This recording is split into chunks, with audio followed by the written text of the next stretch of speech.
now at the forefront of America's minds. Sure. It should be. It should be. Should be. And I wish that you could get in front of Congress and the people and explain it, because in just the short time that we've spoken, I think a lot more people might understand the urgency of it. But what if it didn't pass? Would we first start to see, as far as the erosion of the economy would be concerned, would we see factories start to close because the commercial paper would be drying up?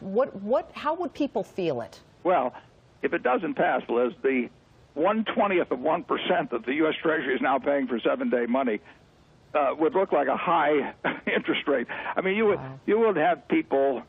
I don't like to be a fearmonger on this thing, but the financial markets would be in meltdown.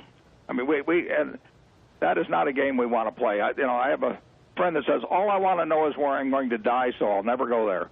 But we don't want to go there with Congress not passing this bill, because they will have an economy on their hands immediately that will require them to be doing a whole lot more things that they don't like to do.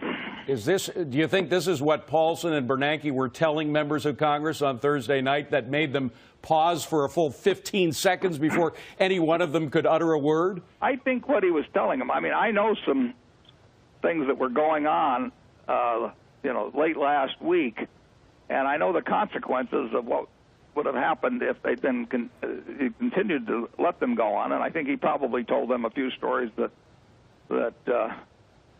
sobered them up. But don't you think the American public should hear some of these stories if, in fact, they have such doubts about whether this should pass? The trouble is, if you name names about people that could get in trouble very quickly, you're creating the very. I mean, you're yelling fire. And so I don't think the specific stories should get told, because you'll create your own reality that way. But I think that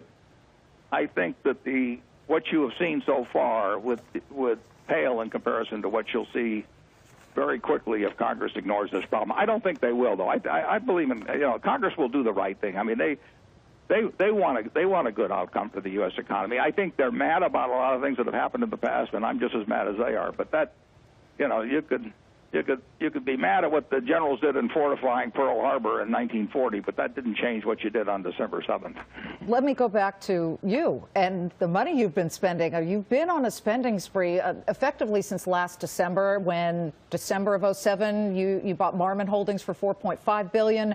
I think there was in April a $6.5 billion investment for Wrigley. July, $3 billion investment in Dow Chemical. Just last week, $4.7 billion purchase of Constellation Energy Group. Today, Coldman. Are you poor now? Getting close to it, Liz.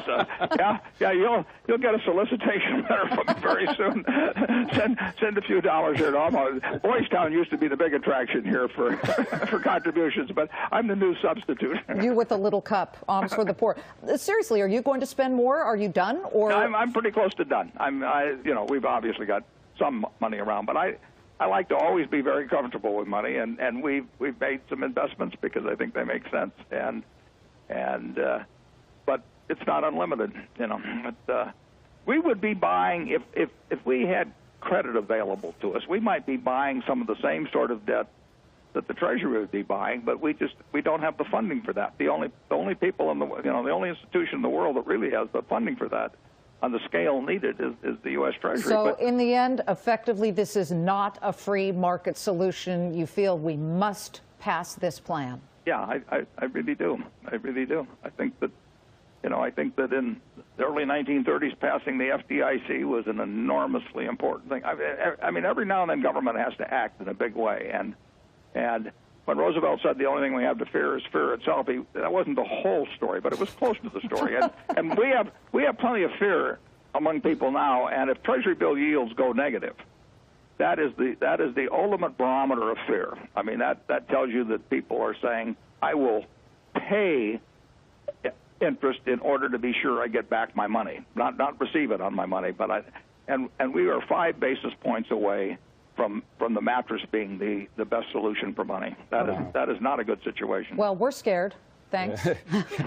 By the way, you have these wonderful letters to shareholders every year. And this one you said you only learn who's been swimming naked when the tide goes out. Are there more naked people that we're going to be seeing? Are there other shoes to drop here before the tide continues to go out? Well, as I said, it turned into a nudist beach on Wall Street. Somebody said they've canceled the annual Christmas pageant this year on Wall Street because they couldn't find three wise men, let alone a virgin. Whoa!